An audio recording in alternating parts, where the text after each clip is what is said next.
میرے ساتھ آج موجود ہیں میری خوش نصیبی کے تشریف لائے پروفیسر سمیر احمد بھائی. سمیر بھائی السلام علیکم. وعلیکم السلام ورحمۃ اللہ. سمیر بھائی آج کا ٹاپک ہے غزوہ بدر اور ام المومنین حضرت عائشہ رضی اللہ تعالی عنہ. تو میں آغاز میں ہی جاننا چاہوں گا غزوہ بدر کے حوالے سے اس وقت کے حالات کیا تھے اور مسلمانوں کی جو مدد ہوئی اس میں اللہ رب العزت کی جانب سے وہ کیسے ہوئی اور کیا آج کے دور میں بھی یہ ممکن ہے؟ اللہم صلی علی سیدنا و مولانا محمد وعلی آل سیدنا و مولانا محمد مبارک وسلم. سب سے پہلے نعمان بھائی آپ کا بہت شکریہ اور میٹرو نیوز کا بہت شکریہ کہ یہ اپرچونٹی پرووائڈ کی گئی کہ ایک طرف ہم ایجوکیشن کے پوائنٹ آف ویو سے بات کریں, دوسری طرف جو سوشل پرابلمس ہیں ان کو بھی ڈسکس کریں اور خاص طور پہ اسلامک ویلیوز کے ساتھ ہم انشاءاللہ موٹیویشنل بات کریں. تو اس کے لیے ایک بار پھر میں اپنی طرف سے اپنے ادارے کی طرف سے آپ کا اور میٹرو نیوز کا شکریہ ادا کرتا ہوں. غزوہ بدر پہلی فتح مبین مسلمانوں کے لیے اور اپنے آپ میں ایک بہت منفرد اور ایک بہت عظیم فتح ہے جو رب العزت نے مسلمانوں کو عطا کی. یہ اپنی حیثیت میں ایک بالکل جدا اور منفرد فتح اس لیے بھی ہے کہ یہ پہلا معرکہ تھا مسلمانوں اور کفار کا نہیں بلکہ حق اور باطل کا بھی. یوم فرقان. جی قرآن نے اس کو یوم فرقان کہہ کر پکارا کہ آج کے دن یہ فیصلہ ہو گیا تھا کہ اس کرۂ ارض پر حق پر کون ہے اور باطل پر کون ہے. اس مارکے نے یہ ڈیسائیڈ کر دیا, یہ فیصلہ کر دیا کہ حق کی فتح آج حق والوں کے ساتھ ہے. اور اس لحاظ سے بھی اس کی بڑی اہمیت ہے کہ جب وہ مسلمان جو کہ تعداد میں صرف 313 تھے اور مقابلے میں 1000 کا لشکر تھا اور وہ اسلحے سے لیس تھا اور وہ کمانڈڈ بھی تھے, ٹرینڈ بھی تھے اور ان کے پاس جدید اسلحہ بھی موجود تھا اس زمانے کا. لیکن دوسری طرف اگر دیکھا جائے جو مسلمان تھے تعداد میں بھی انتہائی کم اور اس کے علاوہ ساز و سامان جو جنگ کے لیے درکار ہوتا ہے اس میں بھی انتہائی قلت کا سامنا. لیکن وہ کیا چیز تھی کہ جو جوش ایمانی کے ساتھ ان کو میدان جنگ میں لے آئی اور وہ کیا چیز تھی؟ وہ اللہ پر توکل تھا. وہ رسول اللہ صلی اللہ علیہ وسلم سے اپنے عشق اور دیوانگی کے اظہار کا ایک ایسا موقع تھا کہ پھر کوئی یہ نہیں سوچ رہا تھا کہ ہم تعداد میں کم ہیں, ہمارے پاس جو ہے وہ تلواریں نہیں ہیں, ہمارے پاس گھوڑے نہیں ہیں, ہمارے پاس ویسی سواریاں نہیں ہیں جیسے کہ مقابلے پر جو لشکر موجود ہے اس کے پاس ہے. لیکن اس کے باوجود اللہ پر توکل, اللہ پر ایمان کی حرارت اس عروج پر تھی کہ وہ یہ کہتے ہوئے اس میدان جنگ میں آئے کہ یا رسول اللہ آپ حکم کریں تو ہم سمندروں میں چھلانگ لگا لیں, یا رسول اللہ آپ حکم کریں ہم آگ میں کود جائیں, یا رسول اللہ آپ حکم کریں آروں میں کٹ جائیں. ہم آپ سے وہ نہیں کہیں گے, وہ نہیں عرض کریں گے جو موسیٰ علیہ السلام کی قوم نے ان سے کہا تھا, بلکہ ہم تو آپ کے دیوانے ہیں. اللہ رب العزت کی رضا کے لیے آپ کے عشق پر قربان ہونے کے لیے مچل رہے ہیں اور بے چین ہیں. جب اس توکل کے ساتھ کوئی میدان عمل میں آئے گا, میدان جنگ میں آئے گا کہ اللہ پر اس عروج کا توکل ہو اور رسول اللہ سے اس پائی کی محبت ہو, تو میری یقیناً جو مدد ہے, جو نصرت ہے وہ انہی لوگوں کے لیے ہوتی ہے. اور اسی لیے جب اس ایمان سے سرشار, اس حرارت ایمانی سے سرشار یہ اللہ کے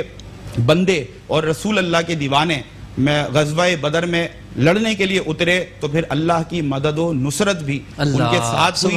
کس طرح کہ جب یہ جنگ, یہ معرکہ شروع ہوا اور جب مسلمان وہاں پہنچے تو پہلے سے ہی جو کفار مکہ تھے انہوں نے ایک ایسی جگہ پر اپنا پڑاؤ ڈال لیا تھا کہ جہاں پر کنکر موجود تھے ان کو چلنے پھرنے میں اور اپنے خیمے لگانے میں, اپنی ساری پلاننگ کرنے میں جنگ کی بڑی آسانی تھی. جبکہ اس کے برعکس جو مسلمان تھے ان کو جو جگہ ملی جنگ کے لیے جہاں پر انہوں نے پڑاؤ ڈالا تو وہ رتیلی زمین تھی, یعنی کہ جہاں وہ پاؤں رکھتے تھے تو پاؤں دھستے تھے, ان کو چلنے میں بھی دشواری کا سامنا تھا. لیکن اللہ رب العزت نے ایک ایسی زبردست بارش فرمائی کہ وہ مسلمانوں کے لیے ایک فیور کی کیفیت اختیار کر گئی اور جو کفار مکہ تھے وہ دیکھتے رہ گئے کہ یہ کس طرح جو ہے نا پورا پلٹ گیا سچویشن اور پوری کنڈیشن کہ اب وہ کیونکہ پانی آ چکا تھا تو زمین جو تھی وہ پکی ہو گئی تھی, تو جہاں مسلمان تھے ان کے لیے وہ زمین ہموار ہو گئی اور جو کنکر جس جگہ پر تھے جہاں کفار تھے وہاں پر پانی کھڑا ہو گیا جس سے سلپری ہو گئی, پھسلن ہو گئی اور کفار کو شدید مشکلات کا سامنا تھا. یقیناً اللہ رب العزت کی مدد تھی. اور پھر جب وہ اپنی تلوار لے کر یا جو بھی یہاں تک کہ پیڑوں کی ٹہنیوں سے بھی تلوار بنا کر مقابلہ کیا. اس قدر سامان کی قلت تھی, لیکن پھر وہی بات کہ کیونکہ اللہ کی مدد اور نصرت ساتھ تھی تو اللہ تبارک و تعالی نے فرشتوں کو بھیجا. ایک روایت کے مطابق 1000 فرشتے اترے اور انہوں نے مسلمانوں کی مدد و نصرت اللہ کی طرف سے فرمائی, اور ماشاءاللہ یہ مارکا مسلمانوں نے سر کیا, اور یہ فتح مبین کا صحرا آقا کریم علیہ الصلوۃ والسلام اور آپ کے اصحاب کے سر ٹھہرا. اور آخر میں ضمناً ایک بات ضرور عرض کروں گا کہ یہ اصحاب بدر وہ خوش نصیب اصحاب ہیں, وہ خوش نصیب صحابی ہیں جن کے لیے 2 بڑی خوبصورت باتیں موجود ہیں. ایک, قرآن نے ان کے لیے اعلان کر دیا کہ آج جو غزوہ بدر میں شریک ہوئے, چاہے وہ شہید ہے چاہے وہ غازی ہے, آج اس کے لیے کل معافی کا اعلان ہے. اللہ تبارک و تعالی فرماتا ہے, جس کا مفہوم یہ ہے کہ آج کے بعد جو دل چاہے تم کرو, میں تم سے کبھی بھی ناراض نہیں ہوں گا. اور دوسرا یہ کہ جب یہ مارکا شروع ہو رہا تھا, نبی کریم علیہ الصلوۃ والسلام نے تاریخی الفاظ میں یہ دعا کی کہ یا اللہ, یہ 313 یہ چھوٹی سی جماعت بڑی محنت سے تیری عطا سے تیار ہوئی ہے, اگر آج یہ ہلاک ہو گئے, اگر آج یہ شہید ہو گئے تو پھر قیامت تک تیرا نام لینے والا اور تیری عبادت کرنے والا کوئی نہیں ہوگا. اور آپ پھر دیکھیں ماشاءاللہ اللہ کی کیسی مدد و نصرت, 313 نے ہزاروں کے لشکر کو شکست دے دی, اور تا قیامت انشاءاللہ یہ فتح مبین مسلمانوں کے لیے ہمیشہ تاریخ میں اللہ. سبحان اللہ. اس حوالے سے آج کے نوجوانوں کو بھی آگاہی فراہم کرنا بہت ضروری بات ہے. میں ایک اور سوال, آج کیونکہ ایک اور بڑا دن ہے, ام المومنین حضرت عائشہ رضی اللہ تعالی عنہا کا یوم وصال ہے, تو میں جاننا چاہوں گا آپ صلی اللہ علیہ وسلم کی محبت اور حضرت عائشہ سے کیسی تھی, اور اس وقت کیا حالات ہوا کرتے تھے گھر کے, کس طرح جو ہے آپ صلی اللہ علیہ وسلم ام المومنین حضرت عائشہ کے ساتھ رہا کرتے تھے.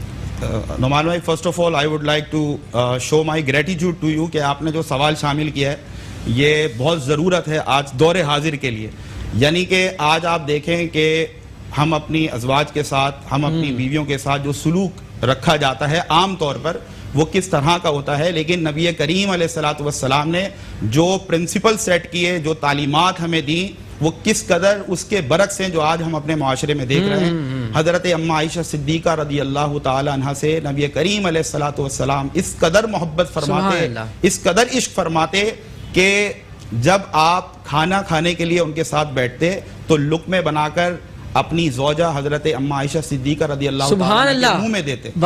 دوسری طرف جب آپ کی شادی ہوئی تو حضرت عائشہ صدیقہ رضی اللہ تعالیٰ عنہ کی عمر مبارک تھوڑی کم تھی, تو آپ کو آٹا گوندنا نہیں آتا تھا, تو آپ قربان جائیے نبی کریم علیہ الصلوۃ والسلام جو 2 جہانوں کے سردار ہیں, رحمت للعالمین ہیں, آپ آٹا گوند کر اپنی اس زوجہ کو دیا کرتے تھے. اور محبت کے قربان جائیے کہ جس پیالے میں حضرت اماں عائشہ صدیقہ رضی اللہ تعالیٰ عنہ پانی پیتی تو جس طرف سے آپ منہ لگاتی اسی طرف سے نبی کریم علیہ الصلوۃ والسلام پانی پیا کرتے تھے.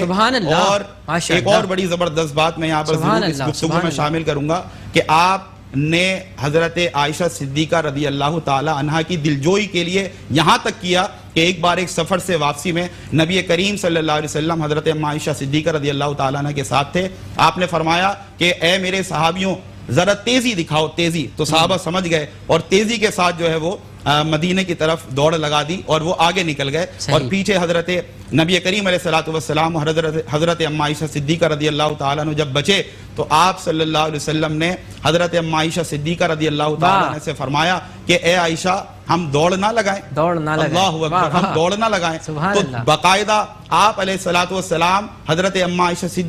صدیقہ رضی اللہ تعالیٰ عنہ کے ساتھ دوڑے, اور پھر کیا دیکھا کہ حضرت اماں عائشہ صدیقہ رضی اللہ تعالیٰ عنہ آگے نکل گئیں اور نبی کریم صلی اللہ علیہ وسلم پیچھے رہ گئے. اور پھر ایک اور سفر پر اسی طرح ہوا کہ صحابہ کو نبی کریم صلی اللہ علیہ وسلم نے تیزی سے روانہ کر دیا اور پھر فرمایا اے عائشہ آج پھر دوڑ نہ لگائیں. آج پھر دوڑ لگائی تو حضرت اماں عائشہ صدیقہ رضی اللہ تعالیٰ عنہ کو وزن تھوڑا سا بڑھ گیا تھا, تو اس بار نبی کریم علیہ الصلوۃ والسلام آگے بڑھ گئے اور حضرت اماں عائشہ صدیقہ پیچھے رہ گئے. تو حضور نے فرمایا کہ اے عائشہ آج حساب برابر ہو گیا. تو یہ محبت کی ادائیں تھیں. اور علماء بڑی پیاری بات لکھتے ہیں کہ یہ اظہار عشق, یہ اظہار محبت نہیں تھا بلکہ یہ اظہار تعلیم تھا اس امت کے لیے کہ اگر شادی کرو اور اپنی بیوی کو اپنے گھر لاؤ، اپنی زوجہ کو، تو اس کے ساتھ آپ نے سوشلی کس طرح سے ٹریٹ کرنا ہے اور اپنا حسن اخلاق کس طرح اپنی بیویوں کے سامنے پیش کرنا ہے، اس کی بہترین مثال نبی کریم علیہ الصلوۃ والسلام اور حضرت عائشہ صدیقہ کے مابین ملتی ہے۔ سبحان اللہ۔ سمیر بھائی ایک مرتبہ پھر آپ کی طرف آؤں گا، میں جاننا چاہوں گا ام المومنین حضرت عائشہ صدیقہ رضی اللہ تعالی عنہا نے جو تعلیمات دیں اور ان کا کیا کردار رہا اسلامی تعلیمات کے حوالے سے، دوسرا آج کا آپ کی زندگی سے آج کے نوجوانوں کو کیا میسج دے رہے ہیں، اور غزوہ بدر کے حوالے سے بھی آپ ایک چھوٹا سا میسج دے دیں۔ حضرت عائشہ صدیقہ رضی اللہ تعالی عنہ نے جو ایک رول ماڈل ہیں ہماری خواتین کے لیے، بے شک جو خدمات آپ نے پیش کی وہ تا قیامت یاد رکھی جائیں گی، جو جتنی احادیث مروی ہیں نبی کریم علیہ الصلوۃ والسلام کے حوالے سے، حضرت عائشہ صدیقہ رضی اللہ تعالی عنہ نے کم و بیش 2210 روایتیں سبحان اللہ پیش کی، تو اس سے بھی آپ کی جو علم ہے اور پھر جو آپ کی کریڈیبلٹی ہے اسلام میں، اس کا بہت اچھے سے ہم اندازہ لگا سکتے ہیں۔ اس کے علاوہ چاہے وہ غزوات ہوں، چاہے وہ جنگیں ہوں، چاہے وہ دین کے دیگر معاملات ہوں،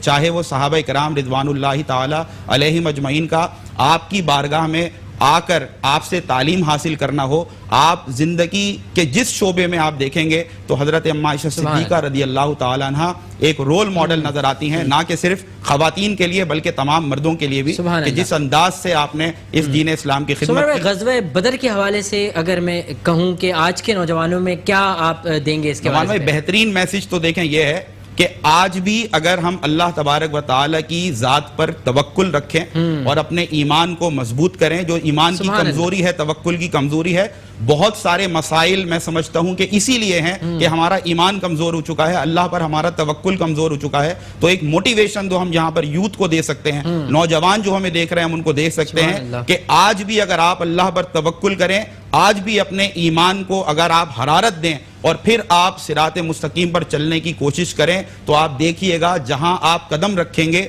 وہیں آپ کو منزل ملے گی۔ آپ کی یہ کاوشیں، آپ کی یہ کوششیں ضرور رنگ لائیں گی۔ آج بھی اگر آپ نے اللہ کی پہ اوپر توکل رکھتے ہوئے اور نبی کریم صلی اللہ علیہ وسلم کی غلامی میں آپ نے قدم بڑھائے، تو آج بھی فرشتوں کی نصرت اور مدد آپ کے لیے بھی اتر سکتی ہے، کیونکہ آج بھی اقبال آواز لگا رہے ہیں کہ ہم تو مائل بکرم ہیں، کوئی سائل ہی نہیں، راہ دکھلائیں کسے راہ ہوئے منزل۔ سبحان اللہ۔ سمیر بھائی بالکل وقت ختم ہو گیا، بہت بہت شکریہ آپ تشریف لائے۔ ناظرین پروگرام کا وقت